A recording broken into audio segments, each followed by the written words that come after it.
Frères et sœurs, bonjour. Je suis chargé de la 3e semaine d'enseignement pour notre paroisse et le thème de cette semaine, c'est la fraternité.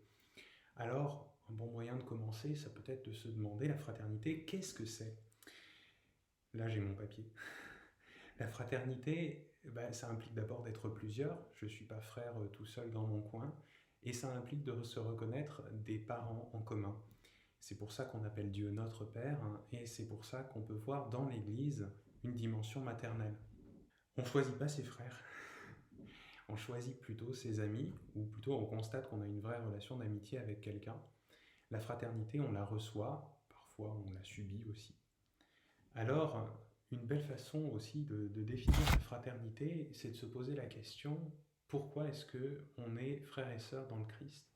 Alors il y a certainement une fraternité universelle dans l'Esprit Saint, puisque le Seigneur nous appelle et nous dit que nous sommes tous frères et sœurs. Et cette fraternité, elle est déjà accomplie dans le baptême. Qu'est-ce que ça veut dire? Eh bien, ça veut dire que dans le baptême, nous participons à la vie du Christ, nous sommes le corps du Christ, et comme le dit saint Paul, eh bien, si un membre souffre, tous les autres souffrent avec lui, si un membre est à l'honneur, tous les autres sont à l'honneur avec lui et partagent sa joie.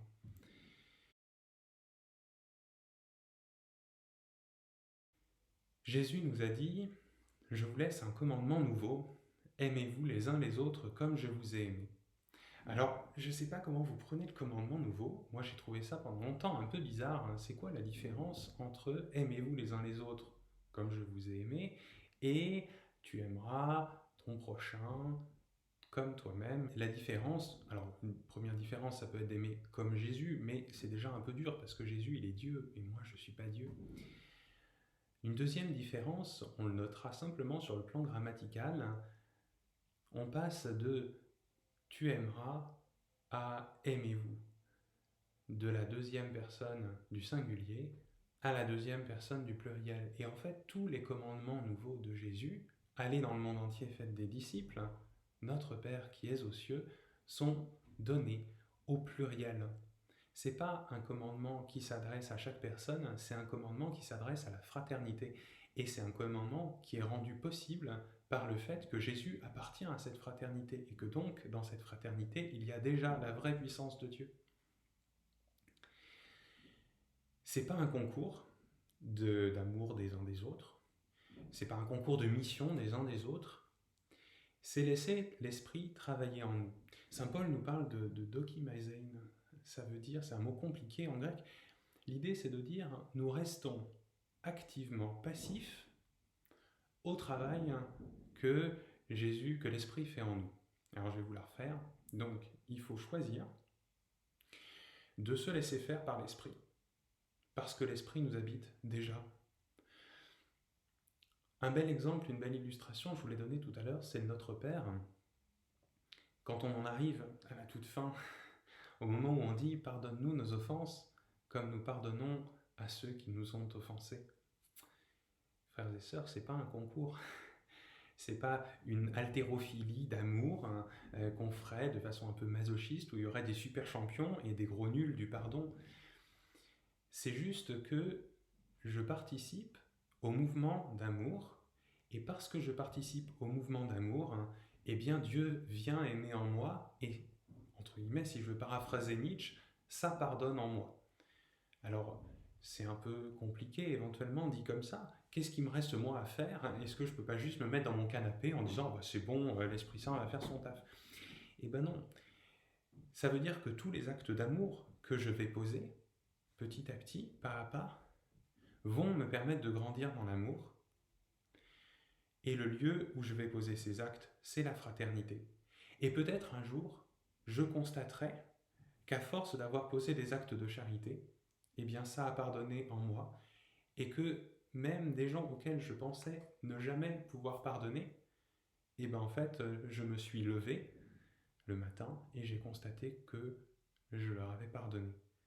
Voilà, notez aussi que lever le matin, c'est un verbe qui est utilisé dans la Bible pour parler de la résurrection. Et au final, c'est dans la résurrection qu'on aura vraiment pardonné.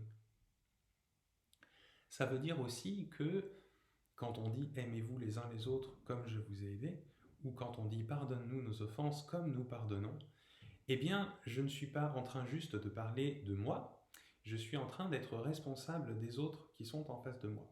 Prenons un exemple pour bien comprendre. Imaginez qu'il y a quelqu'un qui vous a fait vraiment du mal. Et il y en a beaucoup qui ont du mal à prononcer cette phrase « pardonne-nous », comme nous pardonnons à ceux qui nous ont offensés. Et bien en fait, quand moi, je laisse le pardon agir en moi, quand je laisse l'amour de Dieu agir en moi, je le laisse agir dans la totalité du corps du Christ. L'exemple que je voulais vous donner, imaginez que vous êtes à la messe et vous avez du mal, ce jour-là en particulier, à dire « pardonne-nous comme nous pardonnons ». Eh bien, en fait, c'est comme si vous étiez face à un enfant qui est là, au fond, dans l'assemblée, machin, et que vous lui disiez « eh ben, parce que moi, j'ai souffert dans ma vie, toi, t'as pas le droit d'aimer tes parents ».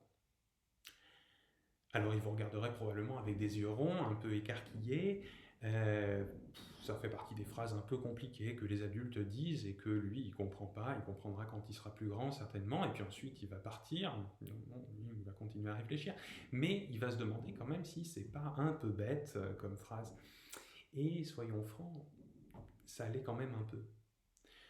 Et c'est ça que ça veut dire pardonner. C'est ça que ça veut dire laisser Dieu aimer en nous. Ça veut dire je prends le risque d'aimer. Je prends le risque de prier pour que cet enfant aime ses parents, au risque peut-être de constater qu'un jour j'ai pardonné, qu'un jour je saurai davantage aimer.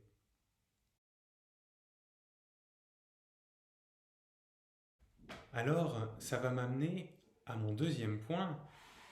Dans la première lettre de Jean, au chapitre 2, les versets 9 à 11, on trouve ceci.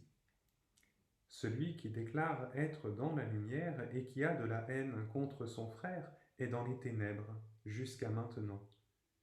Celui qui aime son frère demeure dans la lumière, et il n'y a aucune occasion de chute. Mais celui qui a de la haine contre son frère est dans les ténèbres. Il marche dans les ténèbres sans savoir où il va, parce que les ténèbres ont aveuglé ses yeux. Ce passage est situé juste après celui où Jean, au nom du Christ, nous invite à venir dans la lumière et nous dit « Certains hommes, malheureusement, ont préféré les ténèbres parce que leurs œuvres étaient mauvaises. » Qu'est-ce que ça veut dire? Prenons un exemple à nouveau. Imaginez, un jour, je me lève, je ne suis pas vraiment de super méga bonne humeur, il s'est passé quelque chose. Je sors par la porte que vous ne voyez pas ici, et je croise le père Stanislas, le père Romain, qui sont de l'autre côté. Peut-être eux vont se rendre compte que je ne suis pas forcément de très très bonne humeur. Et ils vont éventuellement pouvoir me le dire. Si je traverse la porte, je vais vers la lumière, c'est-à-dire vers la fraternité. Et effectivement, je prends le risque que les autres voient quelque chose de moi que peut-être je ne voudrais pas qu'ils voient. Je prends le risque qu'ils me fassent une remarque que peut-être j'ai pas vraiment envie de me prendre. Mais c'est cela, aller à la lumière. Et c'est ça aussi que la fraternité révèle. Elle révèle un peu nos zones d'ombre. Elle révèle le mal, parfois même notre péché, c'est-à-dire le mal qu'on a fait, mais en plus en toute connaissance de cause. Et c'est pas grave. Parce que c'est un lieu, si ça révèle la joie qui est dans mon cœur, eh ben, je peux choisir de la partager et de rendre grâce à Dieu avec mes frères. Si ça révèle le mal qui est en moi, eh ben, c'est pas forcément mon mal à moi déjà. Donc, je peux éventuellement aller chercher avec mes frères comment faire pour m'en débarrasser. Et puis, si ça révèle mon péché, eh bien, je peux poser un acte de pardon et en cela augmenter l'amour qui se situe dans tout le corps du Christ. Et si vous vous souvenez du petit enfant tout à l'heure, eh ben lui, concrètement, si j'ai posé cet acte de pardon dans la lumière avec mes frères, lui va pouvoir mieux aimer ses parents. C'est ça aussi la beauté de la foi chrétienne. La fraternité, c'est aussi le lieu où j'apprends à donner. Alors je ne sais pas si vous avez déjà essayé de donner quelque chose, probablement oui. C'est pas toujours si évident que ça. Déjà parce que quand on donne, on ne sait pas forcément quoi donner, on ne sait pas forcément ce qui est juste, on ne sait pas forcément quand le donner. Et puis, une fois qu'on l'a donné, on peut avoir un peu peur de la façon dont c'est reçu.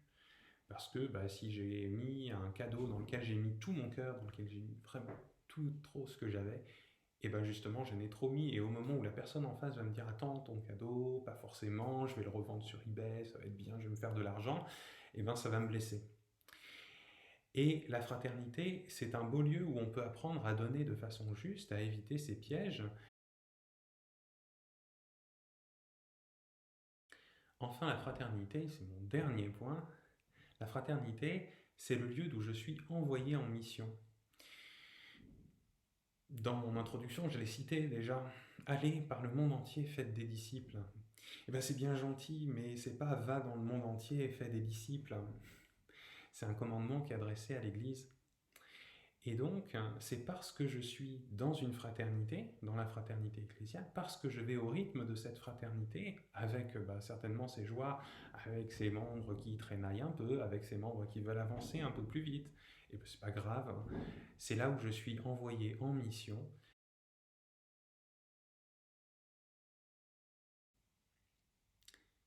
Mais le scribe, voulant se justifier, dit à Jésus, « Et qui est mon prochain ?»